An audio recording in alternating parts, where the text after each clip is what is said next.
Hey everybody, this is Neil once again from the Overclock magazine. So today I'm here to talk to you about the GIGABYTE Radeon RX6750XT gaming OC graphics card. So before we get into it, let's just talk about the pricing of the graphics card. So this, at least at the last time I checked it out, was actually around 13,400 Rand at Progenics and around $760 on Newegg. Now, the reason that this price is important is because it's actually come down from when I originally received the card. The price was a little bit higher than what it is right now. In fact, about 2 grand higher. So the card is better now, but it's also cheaper, and that's always a good thing. Now, the thing is, I chose to talk about price first, and why price actually matters so much is because when this card came out, the graphics card market in terms of pricing and so forth isn't what it was today. Because of the crypto crash, second-hand market rather is flooded with GPUs, including the predecessor of this very card. That's the Radeon RX6750XT, which is the main competitor against this card, at least in my benchmarks. Now, it's a gaming line card, of course. So it's not going to have all the fancy RGB and cooler that the Aorus cards have. However, you do get a very competent cooler, which was able to keep this GPU, I think at maximum temperatures was under 80 degrees for sure, but you're looking at around 77 degrees. And this is inside a case. You know, usually I test on the test bench, and that can lead to lower temperatures than you otherwise would experience in your machine, depending on the airflow. But I actually tested this in my Crystal 680X as well, and the temperatures definitely stayed under 77 degrees, so that's a really good thing. And it actually just speaks to the efficiency of this cooler. You know this cooler, you're very familiar with it, so there's really not much to say about it. It's got the center fan that spins in the opposite direction to the other two. And as for the rest of the card, you get the back plate, you get 2 power connectors, I think one 6-pin and one 8-pin as well, and you get the usual DisplayPort outputs and HDMI as well. So it's essentially a card that you're very familiar with. It's not much different from the GIGABYTE RX6750XT gaming, really. I mean, it would be very difficult for you to tell these cards apart. But with that said, the important thing here is the performance, which is ultimately what you're going to experience with this VGA.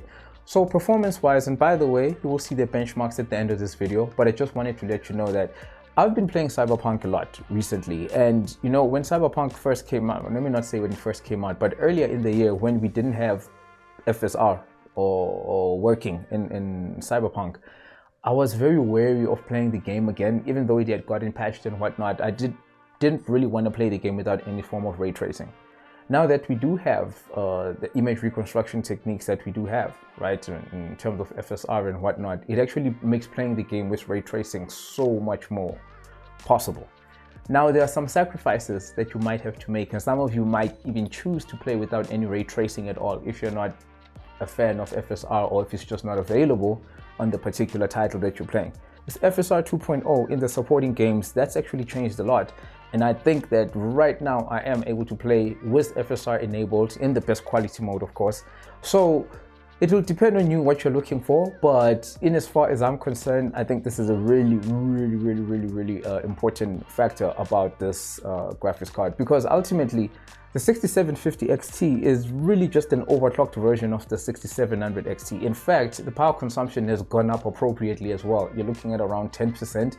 And the performance gains that you get from this higher clocked 6750XT is probably between 5% sometimes. In fact, sometimes you don't even get a performance increase. You get like 1% or something, and sometimes it can even be 10% depending on the game. Red Dead Redemption 2 was one of those games where I saw huge performance gains between the original 6700XT and the 6750XT, but I'll chalk that up to just driver improvements, because I don't really think that I was running exactly the same rig, but nonetheless it was still a 12th gen system that I was testing this on. But if you are going to be looking for a graphics card, particularly an AMD one, why not get this one? Now, I understand once again that this is not the Aorus model and you may want a fancier model, but if you think about it, the temperatures that I got and just the silent operation of this GPU, why would you want to spend more when you're not going to necessarily get more? And even in the overclocking, if you think about it, this card comes in, I think, with a reference clock of 2533, which is what, 38 megahertz higher than what you get at reference, which is like 2495 or something like that. I mean, that's really not going to make much of a difference. The biggest difference between the 6700 XT actually and the 6750 XT is just the memory clock boost. We're going from 16 gigabits per second to 18 gigabits per second. Of course, that's gonna help situations that are memory bandwidth limited, but if you think about it, that's really not much, and it's something that you could achieve. Maybe not the memory speed, because for some reason on this card and on the previous 6700 XT, when I maxed out the slider, the screen would just go black, and the slider doesn't go much, right? It's really a short distance, and it's an overclock that I think particularly the Samsung GDDR6 memory should be able to do, but for some reason it's not able to. I would just get a blank screen. So either way, the point I was making is that when it comes to overclocking a 6700 XT, you can probably get close to the performance that you get with the 6750 XT. However, if you don't want to mess around with that sort of thing, you can easily just buy this card and just be done with it. But once again, in as far as 6750 cards are concerned, I would just hope, or rather was hoping, that this card would come in slightly less than what you're able to get 3060 Ti cards for. Now, I know that this card, if you talk about raw performance, it's actually faster than the 3060 Ti and probably closer to a 3070 than anything else, and in some cases even slightly faster than the 3070.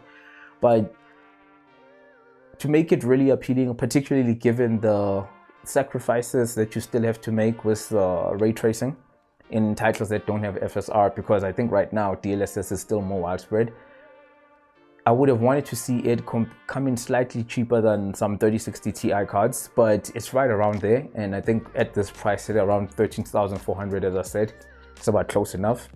But yeah, I'm really convinced by this card. I still dislike the things that I generally dislike about it, like RGB fusion, Aorus engine and whatnot. I think I'm convinced by this card, but I still think that it should definitely come in cheaper, considering that the second-hand market is what it is.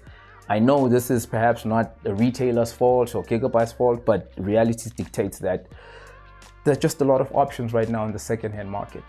But with that said, let me know what you guys think about this card. Do you think the refresh is worthwhile? Are you running this card? Would it be worth it instead of picking up a 6700 XT on the second-hand market? Remember to share, like, subscribe, and check out the benchmarks at the end. And I'll see you guys at the flip side. So take care and peace.